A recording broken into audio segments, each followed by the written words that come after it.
네, 배명훈 작가님의 발표 역시 잘 들었습니다. 보통 제가 인간은 상상한 만큼만 만들 수 있다라고 많이 얘기를 하는 편이었는데요. 배명훈 작가님의 소설을 읽다 보면 이제 그것들이 모두 실현이 되면 그것이 바로 저희가 오늘 중심을 잡고 있는 미래에 대한 이야기가 아닐까라는 생각을 해보게 되었고요. 무엇보다도 저도 놓치고 있었던 수요와 공급이라는 키워드로 저희가 다시 한번 생각할 수 있는 기회를 주신 것 같습니다. 감사드립니다. 자, 지금부터는 이제 저희가 본격적인 어떤 대담을 시작하고자 합니다.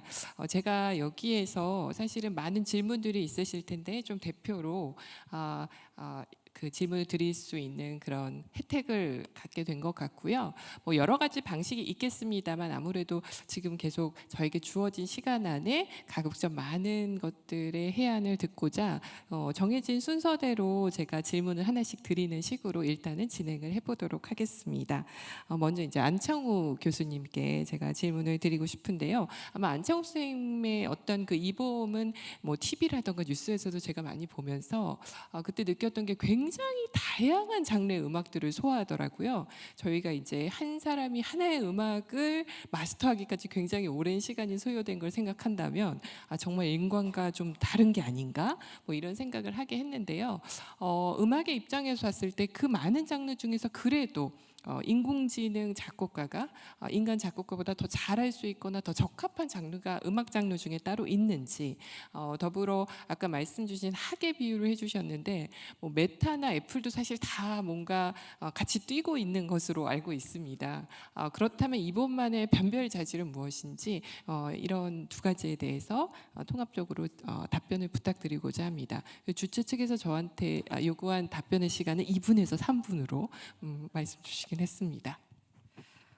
일단 그 옛날 같은 경우에는 그러니까 멜로디를 위주로 이제 작곡을 좀 하는 것들을 연구를 많이 했었어요. 근데 이제 아시겠지만 최근 음악들은 그 멜로디보다는 되게 이 사운드적인 그 악기적인 퀄리티가 되게 중요해졌거든요. 그래서 최근에는 이제 그러한 방향의 연구를 좀 많이를 하고는 있는데 저희가 전체적으로 볼 때는 그래도 지금 AI가 잘할 수 있는 거는 수학적 규칙을 잘 따르는 음악 장르를 잘 하거든요. 그렇게 생각을 해보면은 클래식 장르에 기반을 둔 이제 피아노 음악들을 비교적 좀 잘 쓰는 편이에요. 근데 좀 재밌는 게 이제 제가 뭐 이제 졸지에 그냥 AI 아버지가 됐었는데 어쩌다 보니까 제 자식이다 보니까 제가 좀 새드합니다 항상. 그래가지고 멜랑콜리한 음악들을 되게 좋아해요. 근데 이제 뭐 꼭 그런 건 아니지만 이 밝은 장르의 음악을 쓰기가 쉽지는 않은 것 같아요. 그러니까 어떻게 보면 이 기쁨을 좀 이렇게 같이 공유하고 하는 건 사람의 좀 특별한 능력인 것 같긴 합니다. 그래서 단순히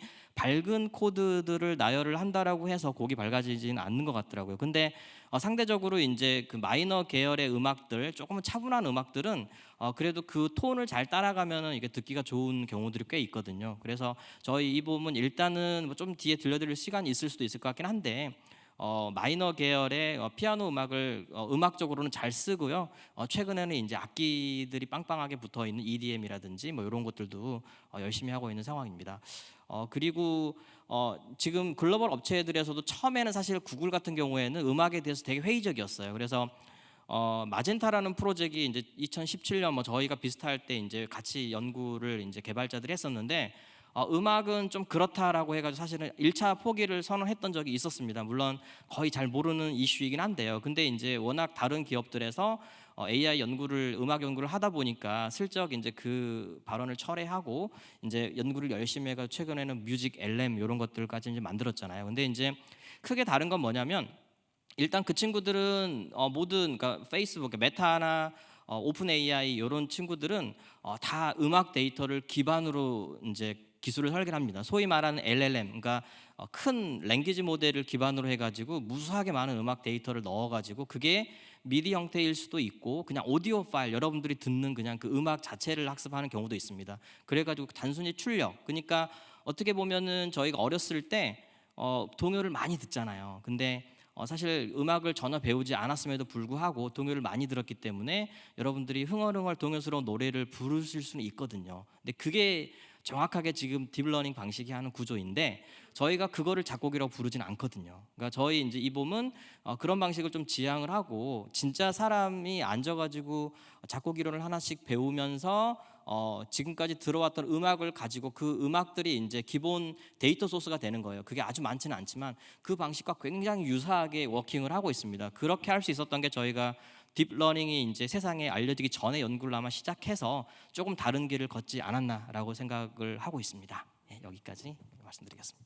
아무래도 이봄의 아버지가 맞으신 것 같아요. 이 자식 자랑에는 이게 예. 근데 참 인상적인 부분들이 있고 앞으로도 또 기대가 되는 부분인 것 같습니다. 이번에는 이제 홍지영 감독님께 제가 또 여쭤보려 하는데요. 이제 발표서도에 왜 일반적이지 않은 프로필 챗 GPT한테 물어보시고 오그라드셨다라고 하셨는데 제가 보기엔 굉장히 정답을 잘 준 경우가 아닌가라고 생각이 됩니다. 왜냐면 사실 이제 저도 홍지영 감독님 작품들을 보다 보면 굉장히 인간에 대한 어떤 근원적인 울림이라던가 감동 이런 것들을 관객의 한 사람으로서 받았었거든요.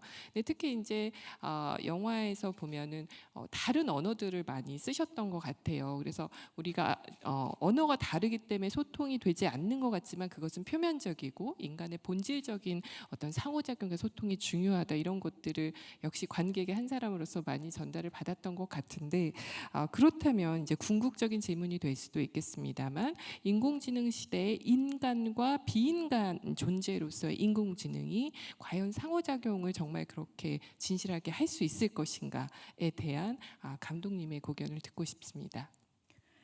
아까 발표에서 제가 그 미국의 작가 조합과 미국의 제작가 협회와의 그 분쟁에 대해서 얘기했는데 저는 사실 이겼다, 졌다 이런 표현을 썩 좋아하지는 않아요. 즉 AI를 바라보는 우리의 통찰이 좀 달라야 한다고 생각을 합니다. 그러니까 저한테 어쩌면 AI는 굉장히 중요한 소스를 주는 어시스턴트 헬퍼이자 어쩌면 굉장히 발달했을 때 파트너일 수도 있겠다라는 생각이 들거든요. 무려 41년 전에 블레이드 러너라는 작품이 있었어요. 거기엔 이미 레플리컨트라는 이름으로 흔히 말하는 인조인간이 완전한 사람의 형태로 존재하거든요. 그런데 이들이 인간의 목적에 부합하는 노예로서만 존재해야 되는데 사고하기 시작하고 이건 부당해라고 생각하면서 쿠데타를 일으켜요. 그래서 이들을 제거하는 주인공이 이제 설정이 되거든요. 참 재밌었던 건 이들을 살상하는 그 행위 자체를 말하자면 폐기 혹은 리타이어먼트, 은퇴라고 표현을 하는 거죠. 즉 온전한 생명체로서 인정을 하지 않는 거예요. 10년 전에 허라는 작품이 있었습니다. 흔히 말하는 인공지능과 사랑에 빠지는 외로운 남자 이야기예요. 굉장히 많은 관객들의 호응을 얻었죠. 왜냐하면 인간은 정말 외롭거든요. 지금 시대에도 그 전의 시대에도 앞으로도. 그런데 그 외로움을 달래줄 인간 이상의 친구나 파트너가 생기면 이보다 좋을 수가 없지 않을까요? 저는 AI의 능력이라고 하는 것이 아까 제가 말씀드린 흔히 말하는 굉장히 휴먼 센터드된 인간 중심적인 입장에서 말하자면 파트너의 관계, 그다음에 최종 결정권을 인간에게 그리고 모든 사유의 과정의 끝엔 인간에게 있다라는 사실은 그런 정도의 암묵적 약속이 있으면 정말 잘 알아야 된다고 생각하고 정말 잘 함께 가야 되는 파트너라고 생각합니다. 그런 의미에서 저는 열려 있어요. 네, 보통 저희가 인공지능을 논할 때 뭔가 인공지능 우리한테 뺏어갈까 봐 걱정을 하거나 아니면 우리가 인공지능을 도구로서 어떻게 이용할까 이 두 가지가 지금 사실은 가장 극과 극의 시점인데 역시 홍정 감독님께서는 그 둘이 아닌 제3의 해안을 주신 듯 싶습니다. 이 포스트 휴머니즘 시대에 우리가 어떻게 뭐 역동적 상호작용을 할 수 있는 대상이 단순히 인간이 아니면 훨씬 풍요로워질 거라는 말씀은 저희에게도 굉장히 의미가 있지 않을까라는 생각이 듭니다. 다음은 이제 한국의 대표 SF 소설가이신 백명훈 작가님께 질문을 드리고자 합니다. 왜냐하면 제가 이제 굉장히 신간을 기다리는 게 참 어렵거든요. 독자들의 입장에서는 근데 이렇게 내주시면 되게 기쁜 마음으로 팬심을 가지고 보게 되는데 최근에 이제 인공지능 글쓰기 기계들이 소프트웨어 형식으로 대중화되고 있습니다. 뭐 아직은 영어권에 좀 국한이 돼 있는 것 같긴 합니다만 이들이 사실 이제 크리에이티브 라이팅, 즉 실용적 글쓰기를 하는 단계에서 이미 넘어가서 최근에는 이제 창의적 글쓰기, 크리에이티브 라이팅의 영역까지 사실은 오고 있거든요. 그래서 이러한 현상에 대해서 어떻게 생각을 하시는지, 혹은 향후에 혹시 이 소설을 실제로 집필을 하시는 과정 중에 AI를 참여시키시거나 하실 의향이 있으신지 여쭤보고 싶습니다. 네. 똑같은 질문을 한 5년이나 10년 뒤에 하시면은 답이 다르겠지만 지금은 아직은 저는 사용할 생각은 없다고 답을 드릴 것 같고요. 그건 사실 학생들도 마찬가지입니다. 요즘 그 학교 숙제를 AI로 써내는 사람들 때문에 문제인데 그 소설 창작 수업에서는 아직 그렇게 하지는 못하고요. 어떤 과정을 거치고 있는지 충분히 입증이 됐어야 하기 때문에 그런 것 같습니다. 그러니까 저는 AI로 소설을 쓸 수 없는 이유 중에는 뭐 여러 가지가 있는데 일단은 아직 그 수준이 올라오지 않았기 때문이기도 하지만 수준이 올라온다고 가정을 하더라도 좀 걸리는 문제가 몇 가지가 있어요. 그 AI가 가지고 온 이야기가 아주 창의적으로 보여서 제가 채택해서 쓴다고 하더라도 그것과 똑같은 소스를 누군가가 똑같은 질문을 던져서 만들어낼 수 있으면 사실 좀 제가 새로운 이야기를 쓴 게 아닌 게 되거든요. 그러니까 그런 것들을 좀 걸러내는 게 또 오히려 좀 힘들고, 그러니까 창작에서 기존의 작가들이 쓸 수 있을 정도가 되려면 사실 어떤 소스로부터 어떤 아이디어를 가지고 왔는가 그걸 좀 검토할 수 있는 단계가 되기도 해야 되는데 그런 장치도 필요한데 사실 그걸 다 사용하는 것보다 혼자 쓰는 게 아직은 더 편해서 지금은 아직 쓸 생각이 없긴 한데 아마도 그 자율주행 자동차도 실용화가 되는 시점이 되면 그냥 일반 도로의 자동차 한 대만 똑똑해진 게 아니라 그 도로망 자체가 이 자동차가 좀 더 잘 다닐 수 있는 시스템이 돼야만 하거든요. 그것처럼 저도 아마 시간이 지나면 그냥 업계 시스템 자체가 아마 그런 AI를 도움을 받아서 쓸 수밖에 없는 환경이 되면 적응해 있겠죠. 사실 소설가들은 굉장히 빨리 적응하는 편이고 글이라는 게 기본적으로 디지털이어서 AI도 돈이 안 되지만 AI 하시는 분들도 자꾸 건드는 분야이기도 하고 작가들도 꽤 디지털화라든지 뭐 비대면으로 일하는 거 이런 거에 굉장히 빨리 적응을 해오고 있어서 적응을 하게 되겠지만 어떤 모습일지는 아직 잘 모르겠습니다. 아무래도 굉장히 그 다양한 분야별로 AI에 대한 또 인사이트들이 다르셔서 저희가 그걸 또 비교하면서 배울 수 있는 되게 좋은 답변을 주신 것 같습니다. 다시 약간 순서를 이렇게 왠지 약간 쉬실 수 있는 시간을 드려야 될 것 같아서 안창호 교수님으로 제가 질문을 돌리도록 하겠습니다. 그러니까 제가 아마 많은 분들이 그러니까 언론이나 TV를 통해서 이 봄을 접할 때 항상 나오는 게 뭐냐면 인간 vs 인공지능, 뭔가 이런 이항대립적인 대결 구도로 많이 보셨을 것 같아요. 근데 저희는 아까 이제 감독님이나 작가님이 제안 주신 것처럼 조금 더 미래로 나간다는 생각으로 이런 이항대립보다는 어떤 인공지능 작곡가로서, 그러니까 인공지능보다는 작곡가로서의 이 봄의 변별자질을 얘기하지 않을 수 없을 것 같습니다. 그래서 과연 그렇다면 이것이 인간 작곡가, 인공지능 작곡가 이 사이에 어떤 차별점을 얘기할 수 있는 변별자질이 있는 것인지, 사실 없다고 답변을 주실 수도 있는데 그런 경우라면 이 작곡가로서의 이 봄의 어떤 목표는 무엇인지, 뭐 이런 좀 원대한 질문을 드려보고 싶습니다. 제가 뭐 질문을 해주셨으니까 이제 사실 저는 PT 선생님께 너무 불만이 많아요. 그러니까 저는 항상 프로그램을 기획할 때요, 이거 VS 아니에요, 그냥 협업하면 안 돼요,라고 항상 주장을 하는데 항상 끝에 돌아오는 말이 시청률 때문에 어쩔 수 없습니다, 뭐 이런 말씀을 하시더라고요. 근데 충분히 이해는 뭐 했었고요. 일단 저희가 쭉 한 10년 정도 이상 연구를 해왔던 것 같아요. 근데 저희가 그러니까 여러분들에게 좀 질문을 드리고 싶고 한 번쯤 생각을 보시고 싶은 좋은 질문이 제가 한번 드리고 싶은데요. 과연 AI 작곡가, 뭐 다른 분야도 비슷하겠지만 이제 제가 음악을 하기 때문에 AI 작곡가는 궁극적으로 인간 작곡가를 넘어설 수 있을 것인가에 대해서 한번 생각을 해보시면 좋을 것 같아요. 근데 저는 한 10년 정도 연구를 해오면서 뭐 나중에 일은 모르겠어요. 저희가 다 죽고 뭐 그때는 어떤 일이 벌어질지는 사실은 잘 모르겠지만 제가 이렇게 두 눈 시퍼렇게 뜨고 있는 한은 그런 일은 일어나지 않을 것 같다라는 결론을 사실은 내렸었습니다. 그러니까 예를 들어서 음악이 단순히 그냥 멜로디의 조합이 아닙니다. 스토리가 있고 하고 싶은 말이 있어요. 제가 일단 혹시라도 궁금하실 수 있을 것 같아가지고 제가 음악을 한두 개 준비를 해왔는데요. 한번 일단 좀 들어보시고 이야기를 좀 드릴게요.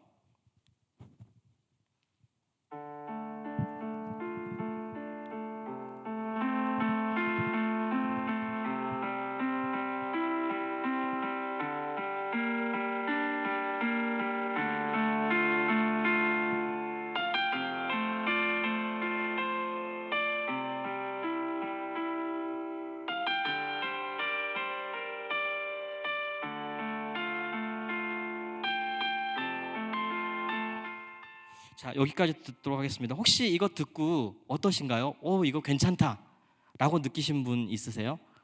그분들은 저희 회사 고객이십니다. 미리 감사드리고요. 지금 AI가 작곡을 했는데 이 곡의 제목은 2023-0924-100217 올해 9월 24일 날 217번째로 작곡한 곡이에요. 그러니까 뭐냐면 스토리를 이렇게 전달을 해야 되는데 요걸 제가 한번 제가 좋아하는 작곡가 분이 계시는데요. 이분 곡과 한번 비교를 해서 들려드릴게요.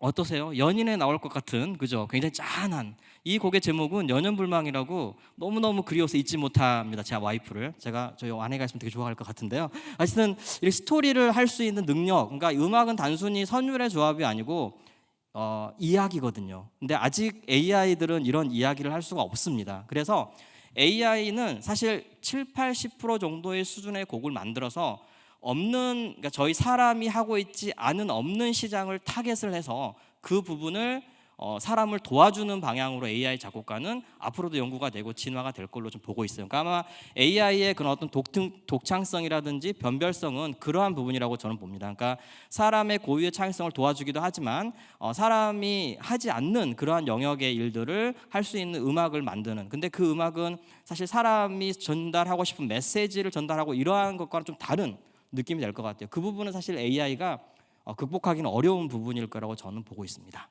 네. 역시 음악과 함께 설명을 해주시니까 이게 바로 저도 공감이 되는 어떤 그런 부분들이 있는 것 같습니다.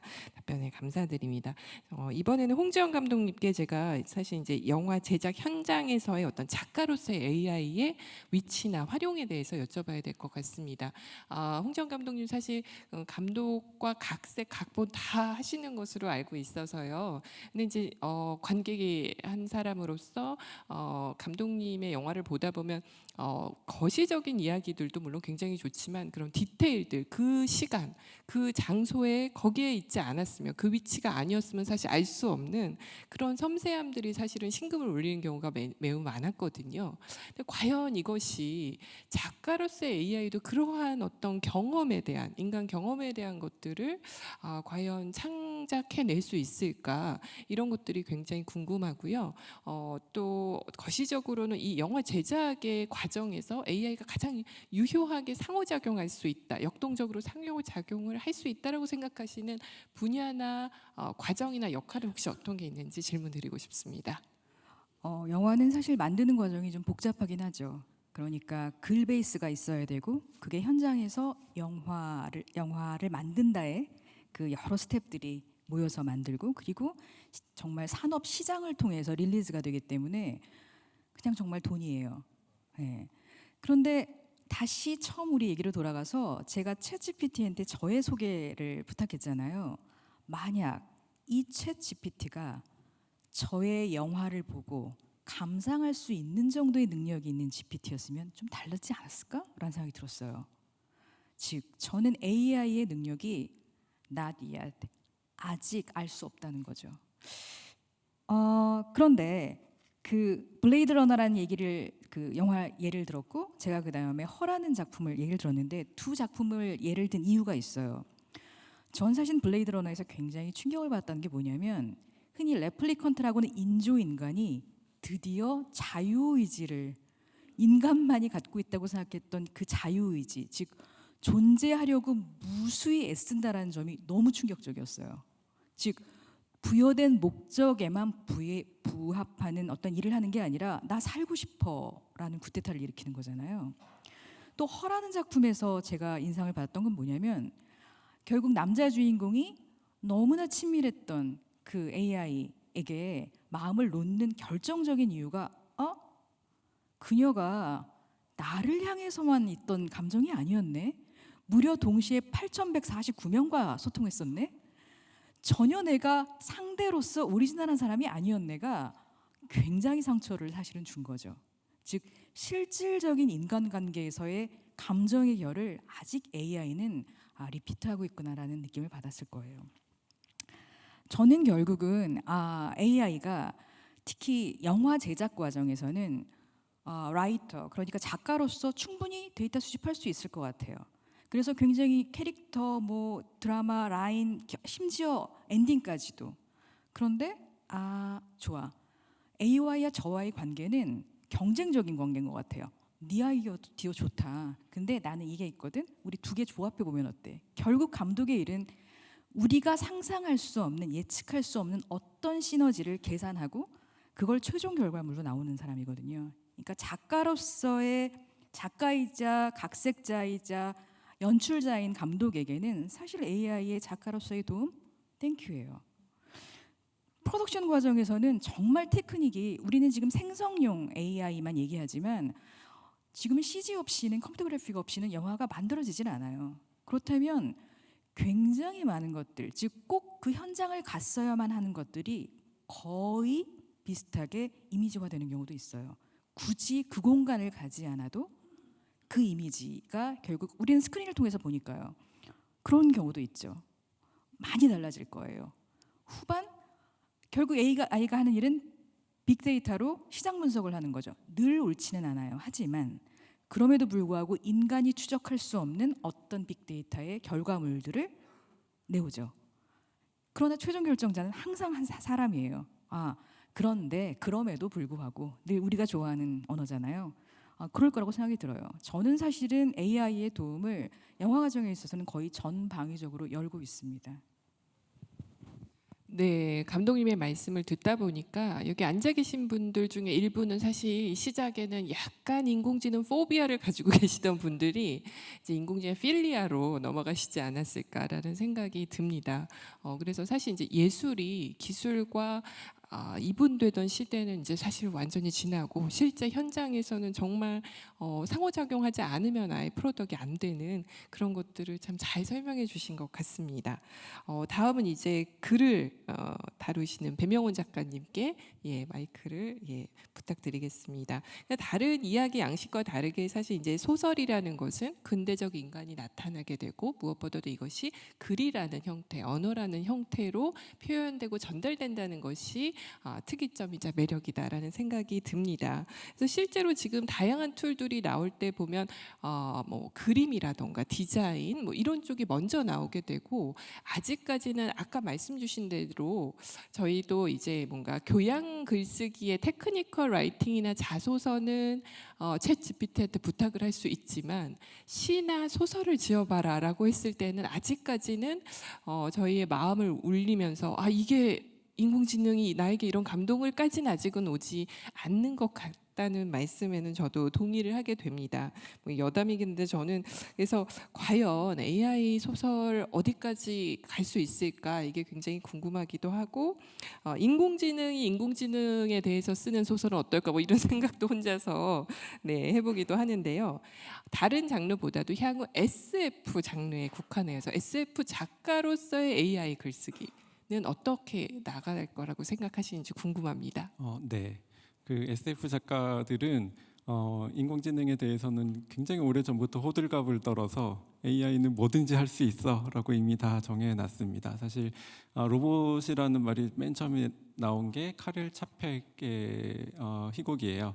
거기서 RUR이라는 그런 회사에서 만든 로봇들이 나오는데 한 100년 좀 됐는데 그때 벌써 이제 자아를 가지고 세계를 정복하고 그런 걸 벌써 다 했고 그 뒤에 나온 이야기들도 SF에서는 쭉 그 인공지능과 로봇이 그러니까 막 헷갈려서 계속 쓰는데 안드로이드라고 쓸 때도 있고 계속 그런 표현으로 나오는 존재들이 다 할 수 있죠. 인간은 보지 못하는 우주의 근원까지도 다 보고 있고 예술 창작 다 하고 그런 이야기들 많이 쓰고 특히 아까 웃으면서 말씀하셨지만 사실 인공지능이 쓰는 인공지능 이야기 이거 굉장히 중요한 포인트 중에 하나라고 생각해요. 그렇게 다 할 수 있게 되면 인공지능이 만약에 정말로 소설을 잘 쓰게 되면 저희 학생들이 좀 걱정스러운데 어떻게 경쟁을 해야 될까라고 막 이야기를 했었어요. 그러면서 제가 한 말 중에 하나가 우리는 인공지능 할 수 없는 이렇게 무대 위에 나와서 관객을 만나면서 자기 바이오그래피를 이야기를 하면서 나는 이런 캐릭터를 가진 인간이고 그런 사람이 쓴 소설이 이런 거야라는 걸로 한동안 유예하면서 장사를 해야 된다 그런 이야기를 하긴 하는데 거기서 만약에 어느 날 인공지능이 자기 바이오그래피를 가진 소설을 쓴다고 생각을 해보세요. 이 이야기를 그러니까 인공지능이 소설을 쓰는 이야기는 예전부터 소설가들이 굉장히 많이 썼던 이야기예요. 저도 사실 꽤 써본 이야기인데 그런 이야기들이 굉장히 많이 창작이 되고 있었는데 어느 날 진짜 인공지능이 내가 자아를 갖게 되었다. 그러면서 내 이야기를 나는 쓰고 있다. 라는 소설을 발표를 해버리면 굉장히 문제작이 될 게 분명해요. 왜냐하면 그 순간 인공지능은 당사자성을 가지게 되고 문학에서 당사자성이라는 게 생겨나면 다른 그 당사자성이 없는 사람은 한 발 양보하는 게 윤리예요.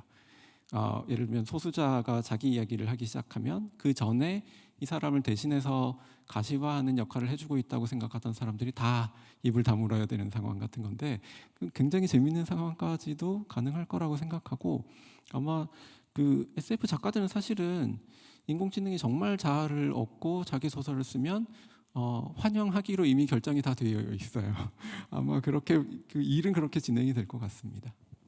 네, 저희가 사실 이제 인공지능을 굉장히 미래 시점에 두고 얘기를 하지만 사실은 SF에서 말씀하신 대로 고전적으로 끊임없이 반복되는 존재의 이야기이고 그 외에도 뭐 미러월드나 혼합현실, 메타버스 전부 사실은 다 SF 소설에서 최초로 등장했었던 인간의 상상력인 만큼 향후가 기대가 되기도 하고요. 제가 여담처럼 단진 인공지능 쓰는 인공지능에 대한 소설을 이렇게 진지하게 해안을 주셔서 계속 저도 고민을 해볼 만한 문제구나라는 생각까지 하게 되었습니다. 예, 다시 저희 가장 가까이 계신 안창욱 교수님께 질문을 드리도록 하겠습니다.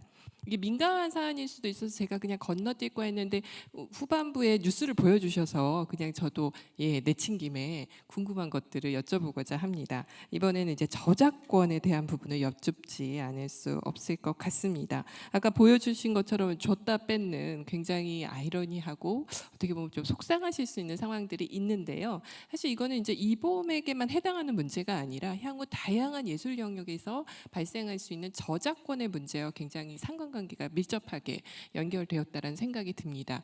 그러니까 사실은 이 저작권이라는 게 본래는 창작의 권리를 어떻게 보면 지키기 위함인데 창작 주체를 지키기 위함인데 아직까지는 그게 이제 이 창작 주체라함이 인간에게 중점을 두고 있기 때문에 이러한 왔다 갔다 하는 어떤 케이스 바이 케이스의 일들이 나오는 것이 아닌가 싶은데요. 이것은 분명히 빨리 풀어야 할 시급한 난제이자 문제라는 생각이 들기도 합니다. 그래서 과연 이 AI 시대 저작권이 어느 방향으로 나아가야 할지 아까 몇몇 사례들을 보여주시기도 했습니다만 일단은 저작권, 국내 저작권에 대한 어떤 그 한정적인 환경 안에서 질문을 드려야 될 것 같습니다. AI 창작의 저작권에 대한 교수님의 견해를 여쭙고자 합니다. 좀 전에 이제 저희 이범이 이제 저작권료를 지급하는 걸 중단했다는 뉴스를 잠깐 보여드렸는데요.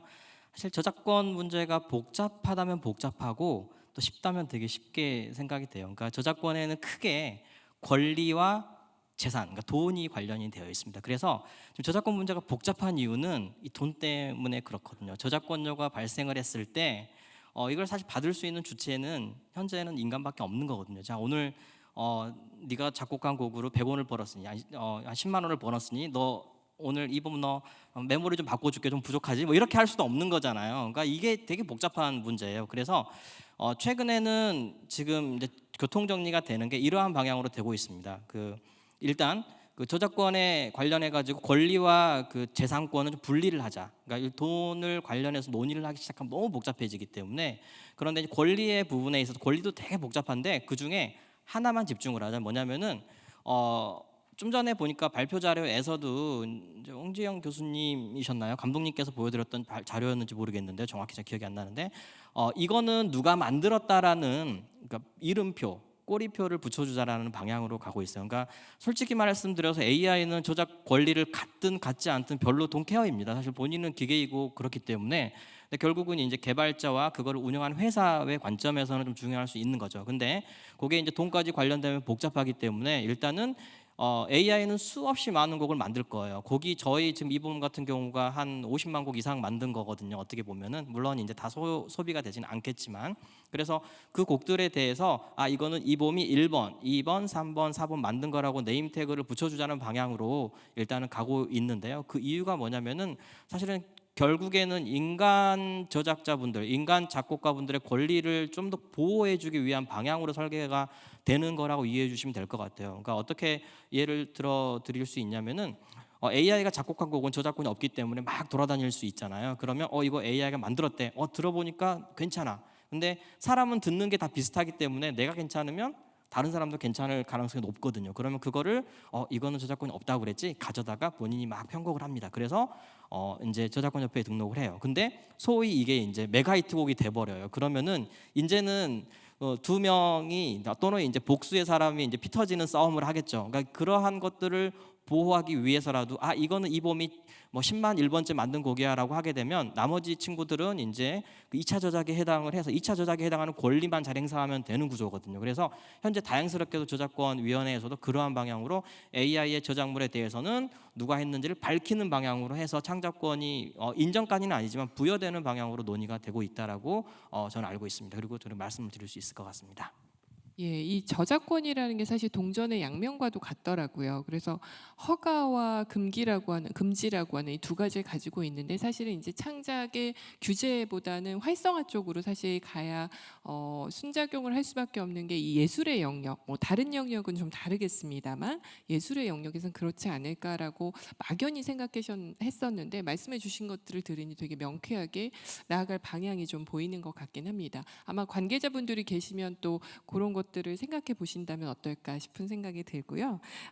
다음은 또 홍재원 감독님께 질문을 드리도록 하겠습니다. 저는 이제 홍재원 감독님께서 발표해 주신 것 중에 특히 뒷부분에 결핍에 대한 부분에 매우 크게 공감을 하는 편입니다. 저도 이제 스토리텔링을 학생들하고 같이 공부하고 연구할 때 인간의 창작의 가장 시작점은 결핍이다. 이 어떤 결핍이 욕망을 만들고 이 욕망이 인간으로 하여금 갖지 못한 것, 갖고 싶은 것을 그리게 하는, 그래서 이 금기와 위반을 넘어가는 것들이 이야기 가치가 높은 이야기를 만든다. 이렇게 저희가 늘 이론화해서 배우곤 했었는데 그걸 실제로 잘 정말 현장에서도 그러함을 설명해 주신 듯 싶습니다. 그런데 이 AI는 아까 말씀해 주신 것처럼 사실 결핍의 경험은 없는 거잖아요. 욕망도 그러면 생기지 않는 것인데 데이터는 또 쌓여갑니다. 그러니까 이 데이터를 통해서 다들 기술 중심으로는 어떤 얘기를 하시냐면 데이터만 많으면 좋은 얘기가 나올 수밖에 없다. 이 구조상 AI는 계속 데이터를 계속 준다면 결국은 인간보다 좋은 얘기를 줄 수밖에 없다는 것이 공학적 관점의 이론이다. 이런 얘기들을 많이 하세요. 그에 대해서 사실 또 어떻게 생각하시는지 묻지 않을 수 없을 것 같습니다. 그래서 과연 AI가 이렇게 조합을 통해서 사실 이미 있는 이야기들을 통해서 만들어낸 이런 이야기가 감독님의 입장에서 볼 때 창의적이다라고 말씀해 주실 수 있는지, 그 평가에 대한 어떤 기준 이런 걸 여쭤보고 싶습니다. 아마 아침부터 들으신 분들은 정재승 감독님, 정재승 작곡 감독님이라고 정재승 박사님 얘기 그 중에 전 되게 인상적인 게 하나 있었거든요. 집들이 기억나세요? 네, 너무 재밌는 얘기였어요. 즉 무슨 얘기냐면 그 데이터가 쌓이고 끊임없이 뇌과학 분야에서 이 인간만의 무엇을 계속 연구하고 있는데 도대체 집들이를 하는 인간의 욕망은 해석이 안 된다는 거예요. 왜냐하면 너무 프라이빗한 공간을 왜 공개하고 싶어 하냐는 거죠. 즉 AI는 흔히 말하면 어떤 인간은 호기심이 발동하고 그게 뭔가 희열을 느낄 때 도파민이 생성돼서 그 다음 단계로의 어떤 창작이 이루어지는데 이 집들이는 도대체 뭘까 아직 모르겠습니다. 라고 말씀하셨어요. 그렇지만 전반적인 기조는 그 알파고 폴더부터 시작해서 아마 그 데이터를 접하셨으면 정말 AI 멀리해야겠다라고 결론 내셨을 거예요. 그런데 그 집들이라는 굉장히 이상한 틈들이 있다는 거죠. 저는 사실은 코비드 19 이후에 그리고 지난 11월 챗GPT가 갑자기 등장하면서 가장 마지막이라고 생각했던 창작의 영역부터 침범되기 오기 시작했다고 생각이 들어요. 그래서 저희가 느끼는 위기감이 크죠. 꼭 창작에 종사하신 분들이 아니라 하더라도 아니 그건 인간의 영역 아니야? 라고 얘기하셨다가 안심하고 계셨다가 사실은 굉장히 불안한 거잖아요. 그런데 저는 사실은 이걸 역으로 얘기하면 AI든 누구든 이 시기를 겪은 많은 사람들은 굉장히 감정적이며 심지어 우리의 이 감정을 소비할 수 있는 스토리 혹은 컨텐츠를 필요로 하는구나. 이거 없이는 인간이 도대체 생존권이라는 것만 보장되더라도 만족하는 삶을 살 수는 없구나라는 아주 역설적인 상황이라고 생각이 들어요. 그렇기 때문에 흔히 말하는 창작의 영역, 인간 개인이 갖고 있는 그 우연적 요소와 결핍의 요소와 그 합으로 이루어지는 시너지와 배명훈 작가님 같은 정말 오리지널한 그런 창작을 하는 분들의 이야기는 늘 소비의 대상이 된다는 거죠. 그런 의미에서 저는 사실 AI가 대단한 답을 갖고 있다고 생각하지 않아요. 즉 인간에게 질문을 유도하는 아주 성가신 존재인 거죠. 그리고 AI는 끊임없이 인간에게 좀 더 나은 창작물을 내놔봐라고 오히려 독려하는 존재인 것 같아요. 경쟁하는 존재인 것 같아요. 그래서 저는 사실은 지금은 저희가 AI를 이해하는 영역이 있었던 바이기 때문에 평가라고 하는 건 좀 사실 아직 섣부르죠. 어떻게 펼쳐질지 알 수 없어요. 하지만 우리 생각을 좀 바꿔보면 어떨까라고 제안드립니다. 네, 약간 발상의 전환이 굉장히 필요한 시점이구나 이런 생각이 답변을 통해서 저도 생각을 하게 된 것 같습니다. 계속해서 저희가 인공지능이 얼마나 잘하나 보자, 나보다 잘하나 보자, 뭐 이런 식의 매의 눈을 뜨고 사실 저희가 인간에게는 좀 너그러운 편인데 기계에게는 굉장히 가혹한 기준을 들이대며 평가를 하려고 하는 이 마음가짐이 있는데 이것부터 본질적으로 좀 다시 생각해야겠구나 뭐 이런 생각들을 덕분에 하게 되는 것 같습니다. 다음 저에게 좀 멀리 계신 배명훈 작가님께 질문을 드리고자 합니다. 저희가 아까 이 이야기와 연결이 되는데요. 인공지능에서 자꾸 이 지능에 방점을 두다 보니까 얼마나 잘하냐, 얼마나 빠르냐 이런 얘기를 하는데 이 시점에서 사실 다시 좀 진지하게 생각해야 되는 것은 오히려 인공일 수도 있겠다라는 생각을 여러 선생님들의 말씀을 듣다 보니까 생각이 나서요. 그래서 배명훈 작가님께 그 질문을 드리고자 합니다. 왜냐하면 제가 이제 그런 생각을 하면서 읽은 책 중에 워낙 유명한 소설이죠. 배명훈 작가님의 안녕 인공 존재를 읽다 보니까 좀 답을 주고 계시더라고요. 그래서 제가 그대로 소설의 표현을 105쪽을 인용을 해서 키워드를 해봤는데요. 즉 소설의 표현을 빌려보자면 현재 산업에서는 인공지능을 일종의 작가님의 표현대로 기능성 제품으로 지금 치부를 하고 있는데 이게 기술이 발달할수록 그 책 105페이지에 기술하셨던 이 존재성에 가까운 존재성 제품일 수도 있지 않을까라는 생각이 들어서요. 뭐 이것이 소설적 비전이 될 수도 있겠고 워낙 미래 시나리오 집필도 하시고 실제 현실 세계 실제계에서도 적용 가능한 시나리오들을 집필하고 계신 걸로 알고 있어서요. 실제적 비전이어도 괜찮을 것 같습니다. 과연 인공 존재로서의 인공지능은 어떤 존재인지 좀 원대한 질문이긴 합니다만 부탁을 드리고 싶습니다. 네.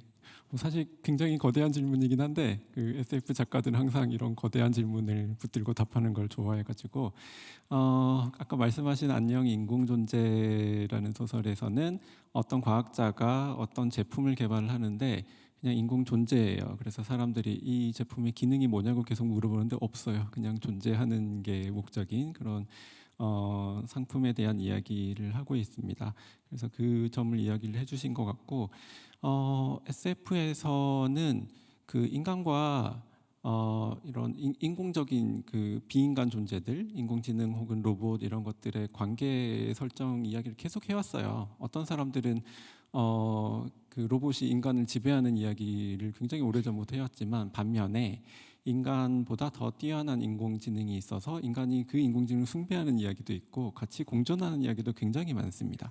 그러니까 특히 20세기를 계속 거쳐오면서 이 로봇에 대한 일반인들의 공포 같은 게 있어요. 우리 그 알파고와 이세돌의 대국 때도 기자분들이 굉장히 질문을 갑자기 저한테 막 많이 하셨는데 기계가 인간을 지배하지 않냐는 질문을 굉장히 많이 하셨어요. 사실 근데 그것뿐만이 아니라 SF 작가들은 공존하는 이야기도 굉장히 많이 해왔는데 그러면서 하게 된 이야기가 인간과 AI의 영역을 분리하는 이야기를 하게 됐던 것 같아요. 그래서 로봇은 AI나 로봇이나 이런 것들은 인간이 하기 어려운 일, 위험한 일, 하기 싫어하는 일 이런 것들을 주로 할 것이다라고 일종의 사회계약처럼 약속을 해온 게 있고, 그래서 로봇 이야기의 상당수가 그 돌봄 노동이나 가사 노동을 하는 로봇 이야기를 하고 있죠.